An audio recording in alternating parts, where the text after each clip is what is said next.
And I was surprised to see you pop up on Grey's though last year. Oh, so last year, I was pretty surprised too.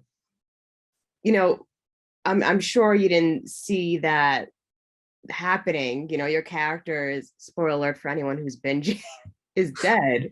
Dead, dead in a heroic plane crash. Yeah, yeah. But I imagine like once that character's arc is kind of wrapped up in that kind of a way, it's nice to come back and have that little button on the story and to see like you and Kyler Lee and all of that. Oh, it was super fun. You know, it was cool actually coming back and seeing a lot of the same people that were still working in the crew. And it really did feel like I never left, even though it's been like 9 seasons since I've been on that show. Yeah, it just goes to show you the camaraderie among cast and crew, especially that crew, because you're right, they've been working. Well, yeah, we spend so much time together. I mean, sometimes 16 hours a day. And that's an extreme case. Typically it's like 12 to 14, but like sometimes, 16 to 18 hours or it's like a thing. But Euphoria, that's a 12 to 13 because it's Yeah, not the exhausted episode order. Exactly. Sam likes everybody to have a life outside of shooting. When you were reading the scripts for Euphoria, did you know that it would have like such a cultural moment? Because No clue. No clue. It's been extraordinary, and the season 1 it was watched by a lot of people, but nothing like what happened in season 2. I mean, season 2 just blew up. Season 2 blew up. It's appointment television, but also the fans are remixing stuff on TikTok, the memes on social media. It's just taken on a whole life of itself. It must be interesting for you because you've been around before social media, so you have a different experience with it now. I'm a dinosaur. I've been around before social media, so I remember when I was on set and I was on my deathbed basically at Grey's Anatomy. I was in the hospital. This was right before I died. And Patrick took a picture of me in the bed and tweeted it because Twitter was this new thing. Right. And like 10 minutes later, we got a call from the network saying, you better remove that picture because, it was obviously at the time it was a spoiler, but we didn't know how pervasive social media was at the time. And it's funny. It's like, I remember answering machines. You're like really dating yourself and you're like, I'm pre-social media. But it's a thing, I think Euphoria is like the most tweeted about show in the history of television.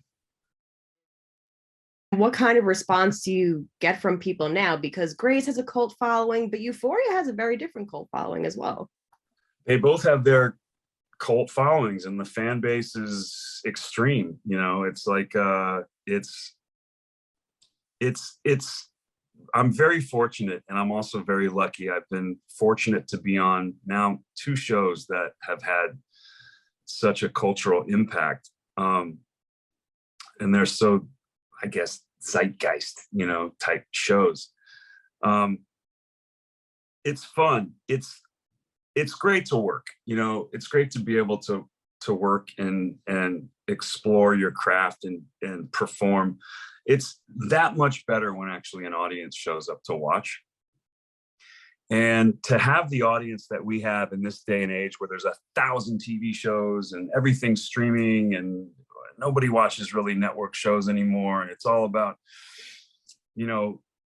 appointment television or Netflix. And, to have 17 million viewers in 2022 is unbelievable. Yeah. Surreal.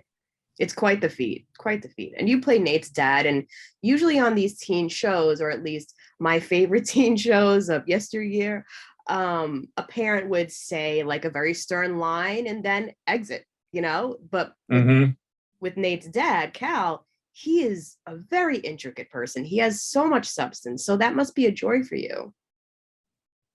It is, and really it's never been asked of me in my career thus far to portray such a complicated guy. And it's the writing is just tremendous. I would love to take all the credit for this, but we have Sam Levinson's a tremendous writer, and he's an extraordinary generational director. And I get a lot of help with this guy. He knows the character. He created the character. I bring what I bring to the character. Together, we've managed to, I think, create something special that I think people can identify with. As complicated and tricky as he is, there's still a sense of compassion and empathy that you get from the audience, which is the challenge for me. The challenge for me is, how do I make this guy human? Mm. And I think going back to the dialogue, and I'm going to paraphrase, but it really stuck out when he's saying, I don't have an emotional connection to this family, but I'm an emotional guy, and I'm not allowed to be in a space where I'm truly like my authentic self. Yeah. For you, what was it like on unpacking, that portion of it for that character? I think Cal resents the fact that he grew up in a time where he couldn't be who he wanted to be. Part of the reason he hates his son so much, and I think hate's a strong word, part of the reason he resents his son so much is that he gets to grow up in an era where it's okay to be who you are. And I had to put up this facade, build this wall of, toxic masculinity, and have the perfect family and the perfect children so that I could sort of hide this person that I was. That monologue was, amazingly written. It was great words to say, but also fun to perform, fun to portray, this guy who gets to literally unload on his family and take 25 years of angst and resentment and fear and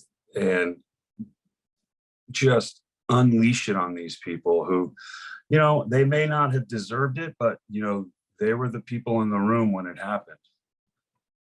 Yeah, I mean, it's very interesting what you're saying, because when I was watching that scene, I was thinking about the criticism that the show has received in terms of, oh, it's not realistic.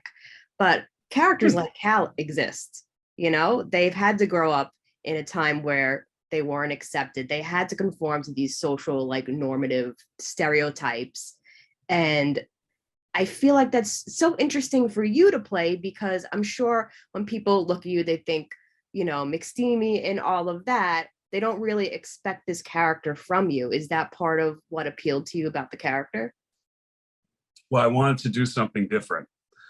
I felt like I had been doing sort of the same thing in my career over and over again. And I felt like it wasn't allowing me to grow or stretch as an actor, as an artist, and, really show that I'm more than just,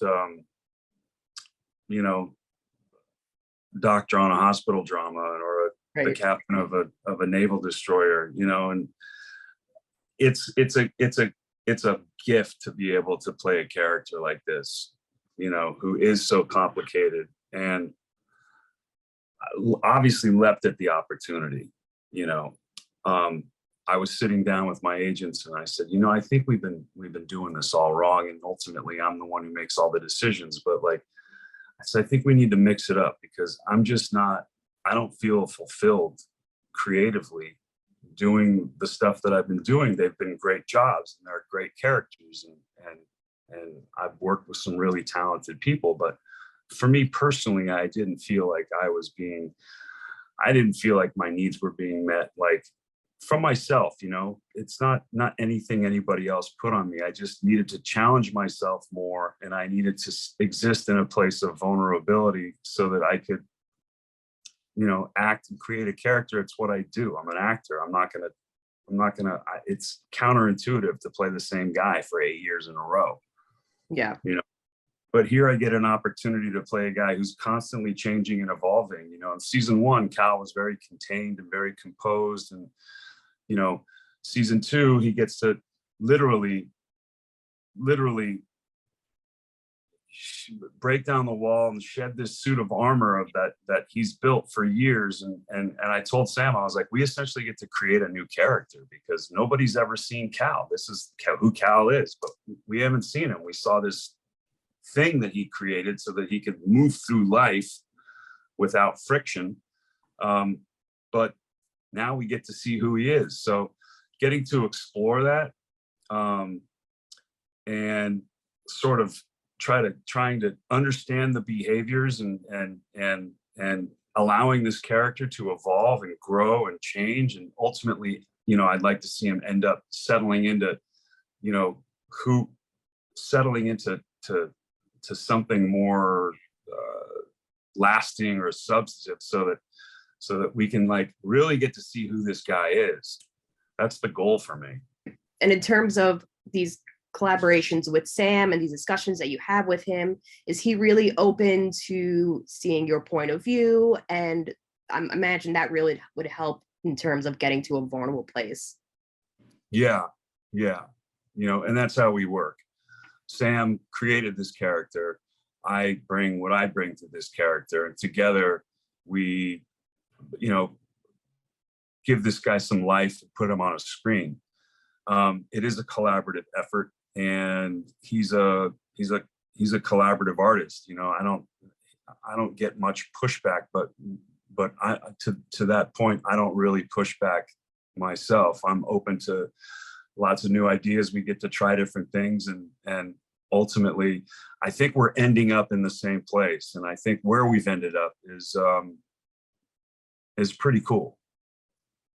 And with that, Cal and Nate just have such intense scenes together. It's obviously very different from creating chemistry in like a romantic relationship, right? Between I know it's weird because I love Jacob so much. Like Jacob and I are really close, and so it's funny to see like our dynamic on screen and our dynamic off screen. It is so palpable, that tension that you guys have together. I kind of like wince when you guys are on screen, like what is going to happen, that unpredictability. I think we really do love each other, and there's a strong connection there. And I think that translates to what you see on screen. The circumstances are different, the attitudes, the behaviors, and feelings are different. But I think it all stems from this really profound connection that he and I have. And earlier you had mentioned, the empathy from the audience in terms of how they view Cal. For you, I was wondering, since he has very toxic and unhealthy relationships, and he is a very complicated character, I was wondering about your empathy level for him. Is that something that you have to divorce from yourself when you're taking on this character, or is that something that you really bring inside and helps you? I pass no judgment on Cal. I can't. If I do it, it's going to color the choices I make for him as a character. And I personally do have a lot of empathy for Cal. I love Cal. I think Cal always has a shot at redemption. No matter what happens, I think he's always got a shot at redemption. And very careful with how I take care of this character, as is Sam. He's very cautious with Cal and how we sort of construct and present this guy on screen, because he is one of the trickier people to sort of make human. Yeah, it's a very fine line. Very fine line to humanize this guy. And you spoke about what you really hope will be fleshed out for the next season, but he's separated from the family. So where do you even think he goes from there? I don't know. It'd be fun to see Cal in a relationship, to see Cal settle into Cal, right? So to speak. It'd be fun to see the dynamic with Nate sort of evolve into something a little bit more loving and nurturing, but in that regard, it'd also be fun to see more of the same.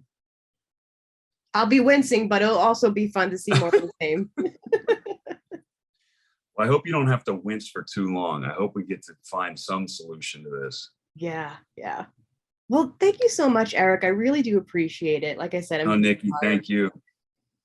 And hope to see you again next time around. It's been a pleasure, Niki. Thank you so much. Thank you.